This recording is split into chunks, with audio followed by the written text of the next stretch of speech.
ഈ തോട് കണ്ടപ്പോൾ ശരിക്കും പഴയ ഓർമ്മകൾ മനസ്സിലേക്ക് വന്നു. പണ്ട് ഇവിടെയായിരുന്നു തുണി അലക്കാൻ വന്നുകൊണ്ടിരുന്നത്. തുണികളൊക്കെ കുറേ കാണും, വാരിക്കെട്ടി ഇങ്ങ് വരും. ഇവിടെ വന്ന് തുണി അലക്കാൻ ഭയങ്കര ഇഷ്ടമാണ്. ഈ വെള്ളത്തിൽ കളിക്കാനും തോർത്ത് 2 കൈയിലും തോർത്ത് പിടിച്ചത് 2 പേര് കൂടി ഈ തോർത്തിങ്ങനെ പിടിച്ച് മീനിനെ കോരിയെടുക്കാനും, അത് കുട്ടിക്കാലത്തെ കഥയാണ് കേട്ടോ. കോരിയെടുക്കാനും അതിങ്ങനെ കുപ്പിയിലിട്ട് കളിക്കാനും ഒക്കെ വെള്ളത്തിനകത്ത് ഇടുന്ന മീനിങ്ങനെ ഓടുന്നത് കാണാനൊക്കെ ഭയങ്കര ഇഷ്ടമാണ്.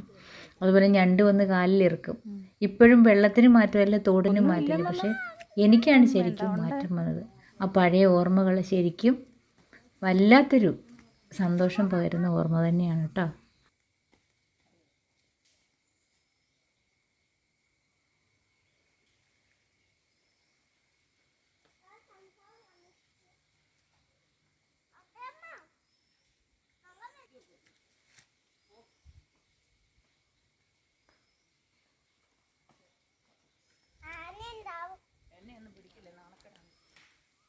ഇല്ലില്ല.